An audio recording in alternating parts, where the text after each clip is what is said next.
സത്യസന്ധമായിട്ട് പറയുവാണെങ്കിൽ നമ്മുടെ ഈ മത്തി ഉണ്ടല്ലോ അതെനിക്കൊരു വികാരം തന്നെ. മത്തി വറുത്തതും കറി വെച്ചതും പച്ചയരച്ചതും ഒക്കെ എനിക്കേറെ പ്രിയപ്പെട്ടതാണ് കേട്ടോ. മത്തി ഉണ്ടെങ്കിൽ ഞാൻ ഒരു പ്ലേറ്റ് ചോറ് തന്നെ. ഞാൻ മാത്രമല്ല, നിങ്ങളിൽ പലരും ഇതേപോലൊക്കെ തന്നെ ആണെന്ന് എനിക്കറിയാം. അപ്പം ഞാൻ പറഞ്ഞു വന്നത് എന്താണെന്ന് ചോദിച്ചാൽ, ഞാൻ ഇന്ന് ഈ മത്തി വറക്കാൻ പോകുന്നത് ഇത്തിരി സ്പെഷ്യലായിട്ടാണ് കേട്ടോ. എൻ്റെ ഈ സ്പെഷ്യൽ കേൾക്കുമ്പോൾ പലരും അയ്യേ എന്ന് പറയാൻ സാധ്യതയുണ്ട്. എന്നാലും ഞാൻ പറയുകയാണ് കേട്ടോ. ഞാൻ ഈ മത്തിക്കുള്ളിൽ നമ്മൾ കളയുന്ന കുടലും ഒക്കെ ഇല്ലേ, അത് ഞാൻ കളഞ്ഞിട്ടില്ല കേട്ടോ. നമ്മുടെ നാട്ടിൽ പുഴുക്കിൻ്റെ ഒക്കെ കൂടെ കഴിക്കാൻ വേണ്ടി മത്തി ഇതേപോലെ ഫ്രൈ ചെയ്യാറുണ്ട്.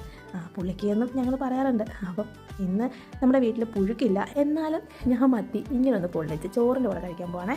നമ്മുടെ മത്തി അങ്ങ് ഫ്രൈ ആക്കി എടുത്തിട്ട് അതിലേക്ക് ഇഷ്ടപ്പെട്ട ഒരാളെ ഞാനങ്ങ് പൊക്കി കേട്ടോ. നമ്മുടെ വീട്ടിൽ ചോറ് മീൻകറി അവിയലൊക്കെ ഉണ്ടായിരുന്നു, പക്ഷെ അതൊന്നും ഞാൻ എടുത്തില്ല. ചോറ് അല്പം മോരും അതിൻ്റെ കൂടെ നമ്മൾ ഈ മത്തിക്കുട്ടിനെയും കൂടെ വെച്ച് അതിൽ നിന്ന് ഒരല്പം നമ്മളെടുത്ത് നമ്മുടെ ചോറിൻ്റെ കൂടെ കഴിക്കുമ്പോൾ ആഹാ എന്നാ ടേസ്റ്റാണെന്നറിയാമോ.